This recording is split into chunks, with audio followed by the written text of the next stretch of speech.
What's up, everybody? Welcome into another episode of Living the Guard Life. I'm Jacob. That's Roger down in Cuyahoga Falls. We are down, presented as always by our friends over at Homage Apparel. I do have the Cleveland. I don't have a Cleveland Guardians homage shirt yet. That is, I actually have it ordered. I do have it ordered. So nobody come at me. But I got the Guardians hat on. I'm going to work on getting me a Guardians poster back there during the Guardians shows. But Homage, man, check them out. Link in the description down below will take you to their Guardians. I got the Great Lakes on. Yeah, the wrong one. Don't. I just grabbed something and threw it on. I got the old road jersey on. This is the wrong one. Go check out the Guardians collection. They got a whole bunch of great, awesome stuff over there. So check our friends out at Homage today. Roger, how you doing tonight, man? I'm doing well. We're full swing in baseball, but Little League, our 13-year-old, the Bulldogs, starting this week, and Nice. we Thursday night on the road in Revere. So I'm excited to get that. I love going out to the ballpark. Maybe keep the book, but I can't wait. And we're missing Nick Carnes tonight. So man, it's in my contract that I get his pay when he doesn't show up. Oh, so that's a bonus. That works for me. But I'm missing Nick Carnes tonight. Yeah, Nick had a bunch of work stuff come at him really, really quick, and he's just trying to catch up. So he will be back with us next week, of course. Yeah. So we do greatly miss him, man. I tell you what, Sunday, the hope is Sunday. I think I'm going to hit the court. I've been to the driving range. But the hope is this weekend we can go golfing for the first time this year. So we'll see if it's supposed to rain all weekend. So I probably won't end up going. So, but that's the sign of spring for me, is getting out there and hitting a few on the course. And I never picked it up. I love the driving ranges, but I've been out on the links 3 times, and 2 of them were outings. It was just I was loaded by before we got to the 9th hole. I just never took to golf. I don't know what it is.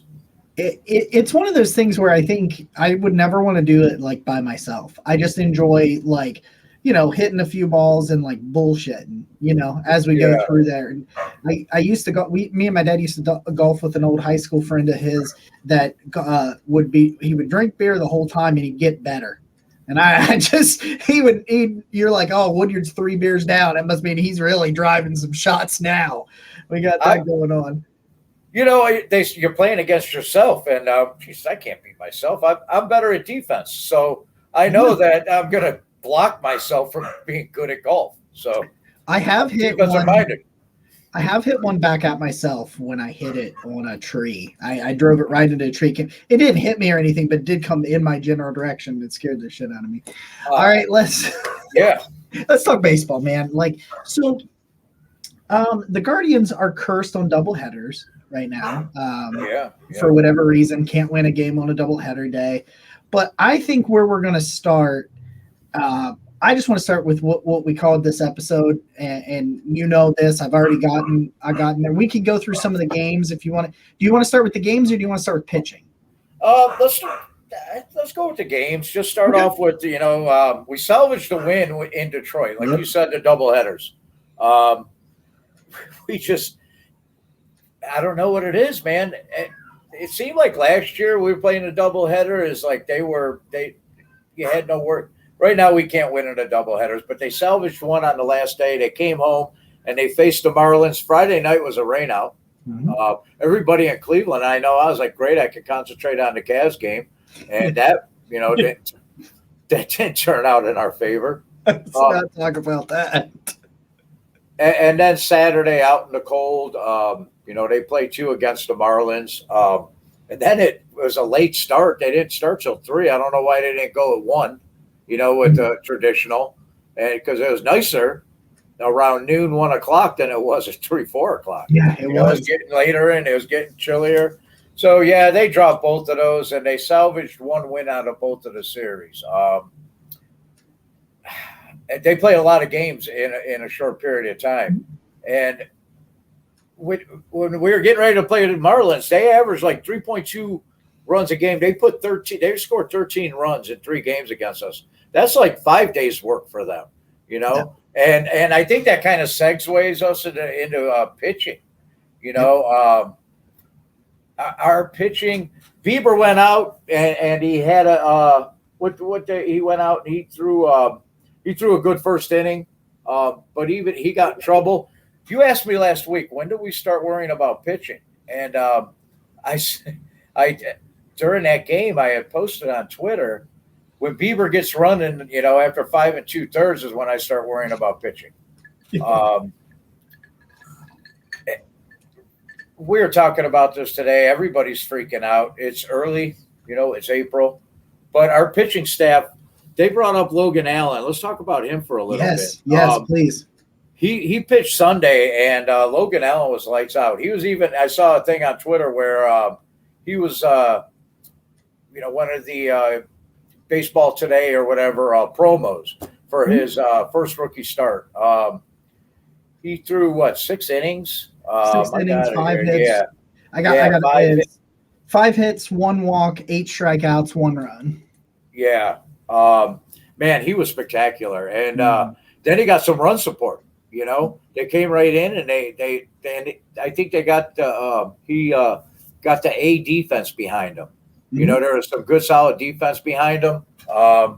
Man, he was lights out. And I think what we're going to see is right now today, Quantrill, you know, we were talking about this. I running around and I looked on my phone and I saw the score. And today's one of those baseball games where you check back in the 8th inning and see if anything happened. Quantrill is. I was looking at some pitching stats and some of his numbers and like his WHIP and what the WHIP is. There, basically, how good are they at keeping guys off base? Mm-hmm. And his is like 1.87, I believe, and like 150 is, you know, bad. 120 is above average. 130, 140, 150 is poor. He's at 180, and when I saw that he was taking the bump today, you know, I was like, man, this Quantrill's been getting smacked around, and I think that was this is his second loss ever. I think pitching at Progressive Field. Quantrill.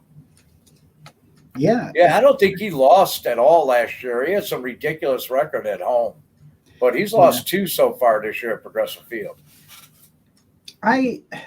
It's like we had this conversation, and like you said, you mentioned the tweet, which really did make me laugh yesterday over the weekend when you tweeted that out, because I was like, we just had this conversation, but it's like that.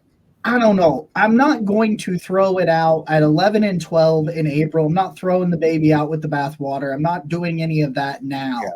But it's like I gotta see, like, when are we going to see? Are we going to ride this thing out a little bit longer? Are we going to start to do some changes and things? And I understand the Logan Allen gets called up, and you know, has a mixture of double headers, injuries, and all that other stuff. Comes up, was just great. Like you said, just great. He was locating pitches. He was getting people high. He was getting people low. It was a quality, especially as a major league debut. Even outside of it being a major league debut, it was still a quality, it was a quality start, period. No matter what circumstances you want to put around it, I think he had a really, really good game. And that's kind of, to me, where I wanted to segue in terms of this pitching conversation and why I'm not freaked out is that is who you really want to look at, is guys like Allen and Bibby and of course McKenzie when he gets back, which is probably likely another month or so. They believe it's probably the end of May before you see McKenzie. But I'm that kind of guy that's like, where can I find the hope? And you can say, hey, this young guy, you know, he comes in, throws really well. Trevor Stephan continues to throw really well. He actually relieved him over the weekend. Karnacek, a little bit up and down. He let up 3 runs this weekend, so we know what that thing is. Emmanuel Clase was able to get another save, you know, put him in those situations.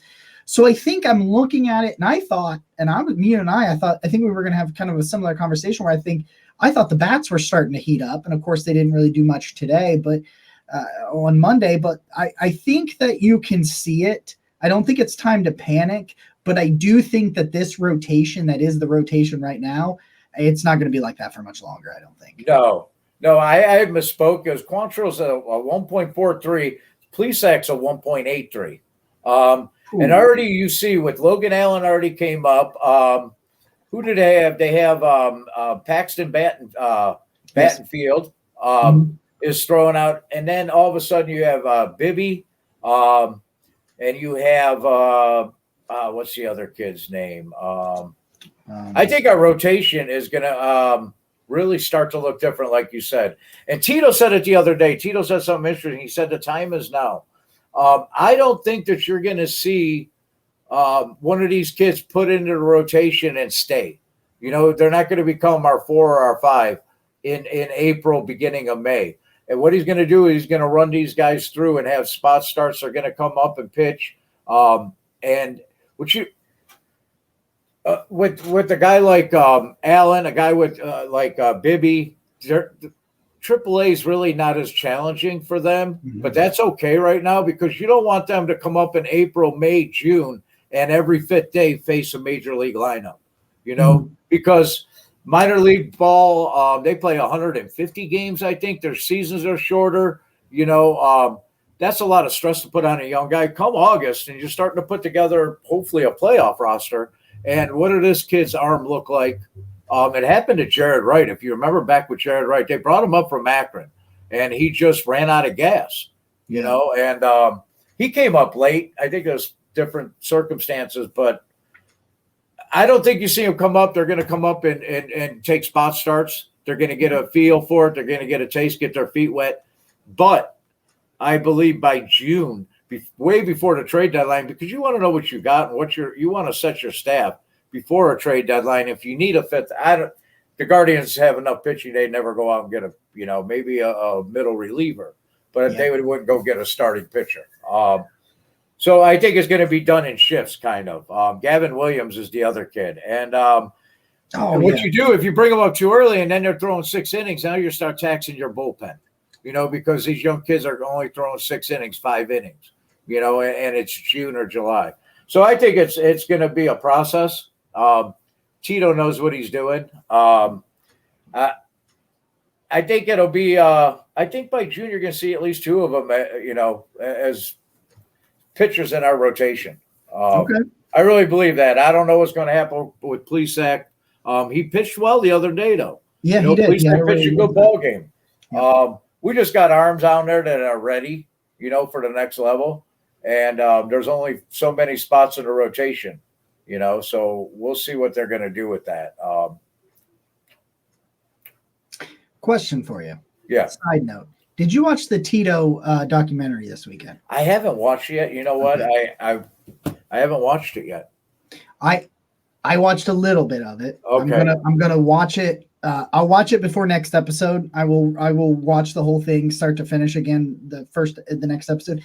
If you think you like Tito, you don't know. You like if you're like right now you're like I love Tito. Yeah, you're gonna really love Tito. Oh man, I only watched like 15 minutes. I only watched like 15 minutes of it. I saw some things about it before or today. People were talking about it, and I saw the previews. I can't wait to watch it. I really want to be able to sit down and really watch it. You know what I mean? You know, without the kids running around with the house noise, I want to be able to sit down and really be able to watch it. Hopefully we can both see it and Nick can see it and we can discuss it next week because I do think it's important for people to watch.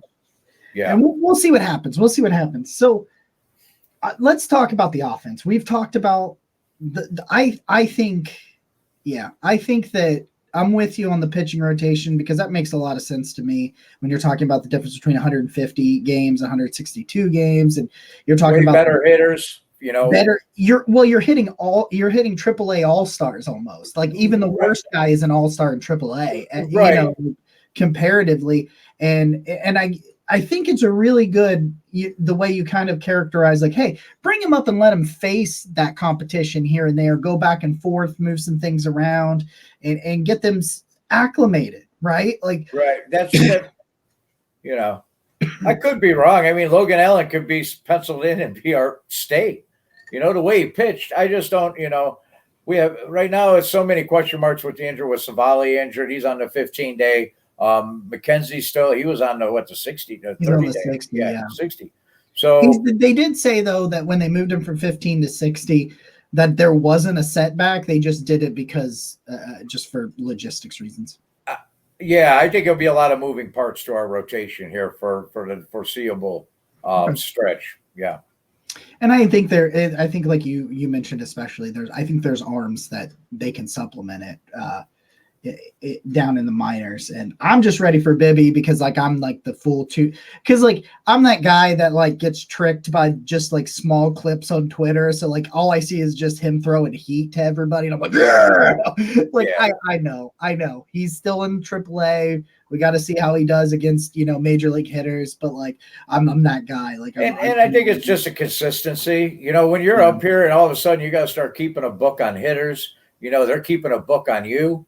There's adjustments to be made for sometimes when you're at that level and you're pitching AAA, you're out there working on your curveball that day, and it doesn't matter what the hitters are doing. You know what I mean? Because they have an assignment to work on something. Right. Working on the drop on their curveball. And that's what they're throwing all day, and the hitters know it, and that happens sometimes. When guys are out there, especially a big leaguer out there doing a rehab assignment. He's in a AAA game throwing nothing but sinkers, because that's what he's working on to get back and throw, back with the team. So I'm kind of like, let's turn to the bats. I've got some concerns right now overall with hitting because I think let me ask you this. Okay. Do you think that the streakiness, because that's what I think the offense has been. I think it's been cold. It's been streaky. I think I used to watch a lot of the Reds. We've talked about that on this show. The most streaky player I have ever watched in baseball was Bronson Arroyo, because like Bronson Arroyo, especially when he was with the Reds after he'd had pretty decent stint up in Boston. So I know you saw him when he was up in Boston and stuff. Yeah. Arroyo had two things. He was either going to dominate for 7 innings, or I remember one time he got chased after letting up 10 runs in the first. So like he was the streakiest player. He would dominate for like 10 starts. Like he'd have like a 1.2 for 10 starts, and then he'd get 10 starts with like a 6. And he was incredibly streaky. That's the way I'm looking at this Guardians thing. Are you thinking, because you and I've talked about this, they can't hit in the cold for whatever reason, they can't hit when it's cold. Are you thinking that are you kind of sitting there going, yeah, they're hot and they're cold right now. It's April. The weather hasn't been where we wanted it to be. Or are there any kind of concerns with anybody in terms of the way the bats are playing right now? I think that this is a belief that I have when it comes to pitching and hitting in the offseason. A pitcher can go out there and work just like almost game-like situations. But a hitter's taking hits off a tee. They're hitting in cages. They're hitting from machines, hitting from pitching coaches. They're not seeing, a big league curveball, all winter. I think it takes hitters a little while. And then they're in Arizona and they're getting their swings together, and then they head east, and they're playing in 30-degree, 40-degree weather. I think hitters traditionally take a little longer to get going. I think they're still finding their way. This is a team that's got a piece hits together. What has me concerned right now is the number of guys left stranded on base. They left a lot of people on base since we last met last week. And just a one base hit here or there, and we win a couple of those ball games. And that's what's missing right now. I'm not overly concerned because it's in April. If we're having this conversation in a month from now, and it's May 24th, May 25th, and we're talking about the hitting and we're sitting at 22, 23 in the league and runs scored. Then we're in trouble. But I'm going to give it a couple more weeks and let these guys start swinging the bat. We saw Josh Bell come out of it. Miles Straw is hitting. Miles Straw is one of the best hitters in baseball right now. Center fielders.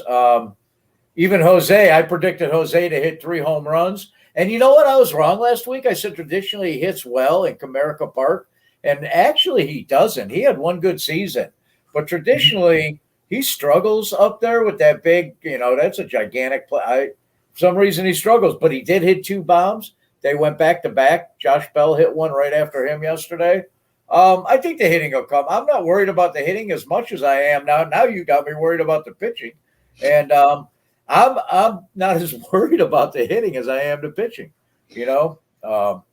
It's April, it's cold, and I'll be really concerned if we're still doing this, talking about this in May. I definitely do. I definitely agree. I mean, the pitching is definitely always ahead at this certain point, at this venture in the year period, I think. And I'm not trying to cause any like panics or freakouts. It's one of those things where I'm kind of, getting more and more back into it and watching and focusing on more and more. Yeah. And it's just interesting to me that it's so night and day some days. Like, it's so like, you look at, I mean, like I was just looking at it. We were talking about their win, their 7-4 win yesterday on Sunday. And I'm looking at some of the numbers and like, Rosario goes 4 for 5. Jose's 2 for 4. Josh Bell's 3 for 4. 2 for 3 for Naylor, and there's some guys in Miles Straw was 0 for 4. So was Zanino. So like, but you're looking at some like, and they end up with 13 hits on Sunday. And then they get 4 today, on Monday. And it's just, I just think that you can see where they can be. I can see where this club can be if they can figure it out. And I mean, if there's anybody to figure it out, I think it's Tito. So it's that, and they're still finding their way. Look at Quan. Quan isn't hitting like he usually does. You can see him up there. He's fouling a lot of balls off. He's almost on them. He's just missing. Gonzalez, man, he swings 50% of the pitches he swings at are outside the strike zone, whether he hits them or not. Yeah. He's just a big brawler up there. He's going to swing and miss a lot. But he had a big hit Sunday. Was it yesterday? Yeah, I think so. But man, I'm not that worried about the hitting right now. Hitters start slow. That's why when we played in the World Baseball Classic and we played against Japan, and they Mike Trout, and just a loaded lineup, and these guys are taking March swings, not August swings. It's a big difference. You're just going up there and they're hacking. Well, Roger, I know I feel better. I do. Conversation. I have a little bit something that I was looking at with Class A. Yeah. And he throws a 94-mile-an-hour cutter, and his other pitch is he throws a sinker that his location is what right now he's throwing. His velocity is there, and what he does when he's on, he's working his right-hand side of the plate between the point and the back of the plate. He has a vertical line that he's working, and hitting a 100-mile-an-hour pitch isn't a problem for a big leaguer. It's knowing where it's going to be when it's going by you, And right now, Class A's his location and his command is a little off. You're seeing guys make contact on him that normally don't. Let me give you there's a advanced stat, and it's balls that hit the barrel of the bat. Last year, he threw like 930 pitches. He had 140 hits, and only 4 of them all year went off they got the barrel of the bat on the ball for a solid hit. So far this year, he's had two balls off the barrel of the bat over just a month. Right.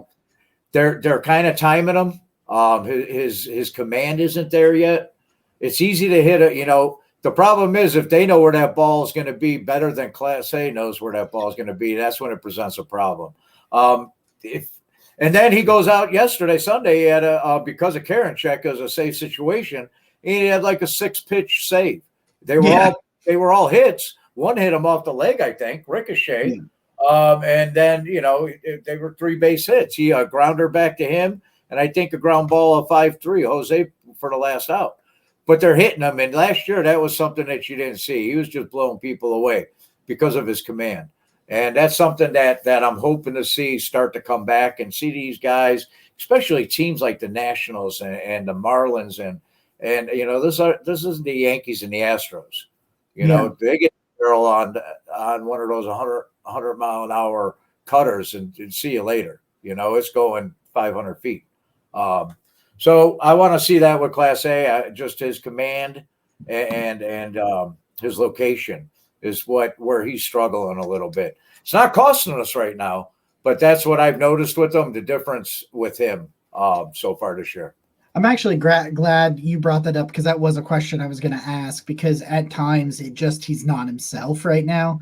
And it's like, if you're going to be playing and that's the crappy part of the way things have kind of gone for them right now. Because if you're going to play all these really close games, you've got to feel comfortable in the back end, but you're also I think they're just putting, like, I think there are struggles for sure in the bullpen in terms of just Karinchak has been up and down.